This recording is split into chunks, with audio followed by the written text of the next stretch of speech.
पागल हो गया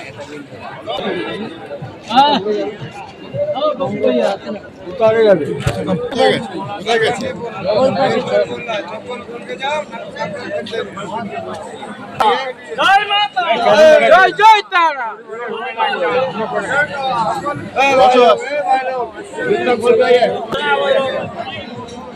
चलो चलो चलो चलता है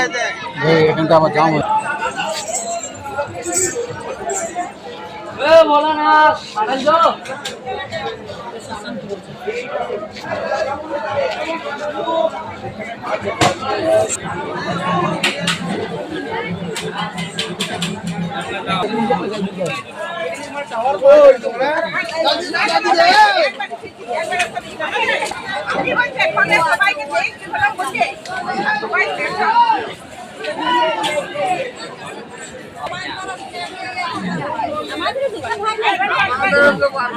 তো ওই কারণেই মামা খেপাকে ছিল বলেই আজ তারাপীঠ, আর তারাপীঠ না থাকলে তো এত মানুষের ভিড় সমাগম হতো না।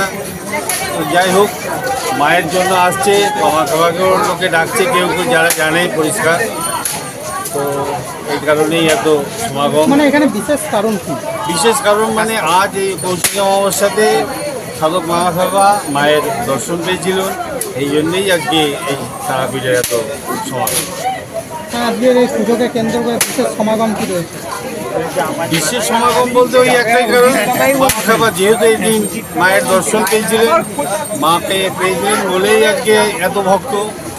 মাও সেদিন মামা খেপাকে আশীর্বাদ করেছিলেন যে সকলের মঙ্গল হোক, ভালো হোক। জয় জয় বাবা, জয় জয় বাবা। পুণ্যার্থীদের ঢল কেমন রয়েছে?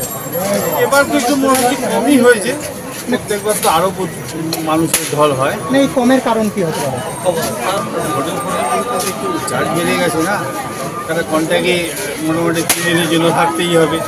এই কারণেই হয়তো অনেকেই এই অকেশনে আসতে চায় না যে এত পয়সা খরচা হবে, ওই জন্য একটু হালকাতে হালকাতে আসে লোকে, কিন্তু এই দিন ওই যেহেতু মামা খেপার ব্যাপার এই কারণে এত ভিড়। প্রশাসনের নিরাপত্তা কীরকম রয়েছে? শাসন মোটামুটি ঠিকই রেখেছে আপাতত, এরপরে রাত্রি হলে বোঝা যাবে, কেননা সবাই তো বাবার নাম নিয়েই চলবে। হ্যাঁ, আপনার নাম? আমার নাম বিশ্বজিৎ ঘোষ। আপনি কি স্থানীয়? আমি স্থানীয়, আমার এখানেই ফ্ল্যাট আছে, কলকাতাও বাড়ি আছে। আমি উজ্জ্বল ভট্টাচার্য, আর আমি সংস্কৃত দলের অধ্যাপক। এখানে বামদেবের সাধক বাবা খাবার সিদ্ধিলাভ করেছিলেন এই অমাবস্যাতে, সেই জন্যে এই অমাবস্যায় প্রচণ্ড ভিড়।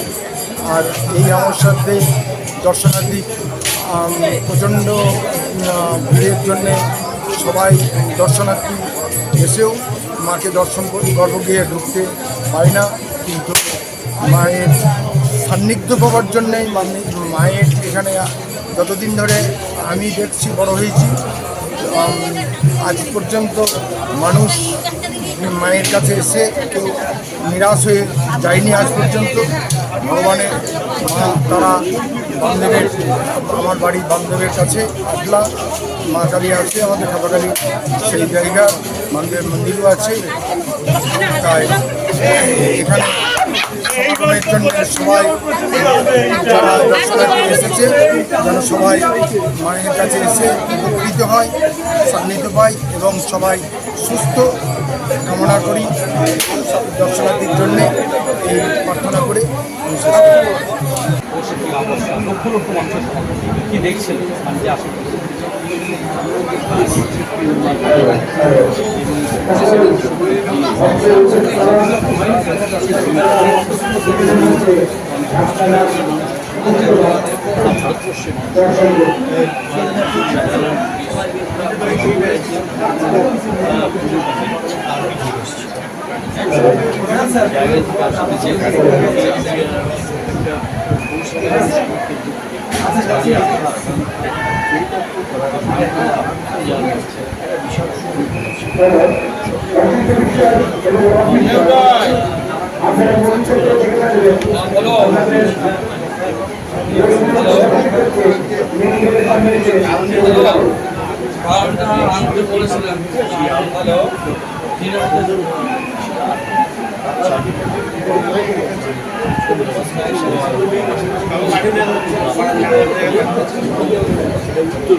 কি অবস্থা প্রায় সারাদিন গড়িয়ে রাত গড়িয়ে গেল, এখনো পর্যন্ত কি পরিবেশ কি দেখছি?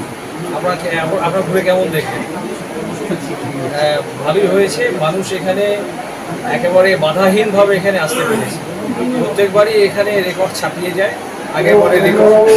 এবারেও আমরা যা পেয়েছি প্রাথমিকভাবে প্রায় 6 লাখের বেশি মানুষজন এসছে।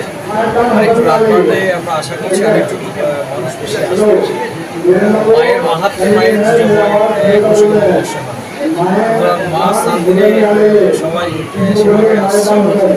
আর এবারে 9তম সংযোজন আপনারা জানেন যে আমাদের রাজ্যের মাননীয় মুখ্যমন্ত্রী মমতা বন্দ্যোপাধ্যায় তিনি আমাদের যে তাদের যে গঙ্গা, সেই গঙ্গার চারপাশে ভারত যে গঙ্গার সূচনা করেছে, সেই ভাবনা সেই পরিকল্পনা থেকে কিন্তু আমরা এখানেও একই সংহারণ করেছি। আমরা যে পঞ্চবাড়ি আছে সেই ভাবনা মানুষ ভালোভাবে গ্রহণ করেছেন এবং আশা করছি এখানকার টিআরটি এখানকার আমাদের মহকুমা প্রশাসন, এখানে আমাদের যে তারা বলছেন যে সেবায়ের যে সমিতি, আমাদের শ্মশান যে আছে, আমাদের দুটি যে ব্লক তথা পঞ্চায়েত সমিতি এখানে আছে, রামপুরহাট ওয়ান, রামপুরহাট, সবার মিলিত প্রয়াসে এটা হয়। জেলা প্রশাসন থেকে আমরা করি, পুলিশ প্রশাসনে বিশেষভাবে উল্লেখযোগ্য, এত মানুষজন আসে, তারা ঠান্ডা মাথায় প্ল্যানিংটা করা হয়, আমরা সেটা করি। পুলিশ প্রশাসন মাঠে নেমে একদম এই 72 ঘন্টা বা তার বেশি একেবারে দ্রুতকালী পরিস্থিতি সামলাতে হয়, যাতে মানুষের কোনো অসুবিধা না হয়। আমরা এবার চেষ্টা করছি এখানে, যেমন এত মানুষজন আসে তো ধুলো কিংবা আরও প্রত্যেককে একটু করে মাস্ক দিয়েছি আমরা, সার্জিক্যাল মাস্ক যেটা, সেই মাস্ক আমরা দিয়েছি যাতে এখান থেকে কোনো ধরনের জীবাণু সংক্রমণ তাকে সংক্রামিত না হয়। জলের পাউচ দিয়েছি, জলের পাউচের সাথেই আমরা ওই মাস্কগুলো রেখেছিলাম, ঠিক আছে। আর বাদবাকি দেখছেন যে প্রত্যেকবারই আমরা নতুন নতুন করে সেজে উঠে চারিদিকে সাজানো হয়েছে। এখানকার মহকুমা শাসক দিয়েছিলেন, তিনি একদম বহুদিন ধরে এখানে পড়ে থেকে কাজ করেছেন। এখানকার যারা আমাদের টিআরডিএ যারা কর্তৃপক্ষ যারা আছে, টিআরডিএ চেয়ারম্যান সাহেব, টিআরডিএ ভাইস চেয়ারম্যান সাহেব, আর অন্যান্য যারা মেম্বার্স, এখানকার আমাদের তারাপীঠ সমিতির যারা প্রেসিডেন্ট, যারা সম্পাদক বা ইত্যাদি যারা সবাই একেবারে হাতে হাত মিলে, কাঁধে কাঁধ মিলে প্রত্যেকবারই করেন, এবারেও করছেন, যাতে সাধারণ ভক্ত, দর্শক, আমাদের যারা পুজোর জন্য যারা এসছে, পূজা যারা আছে, তাদের কোনো অসুবিধা নেই।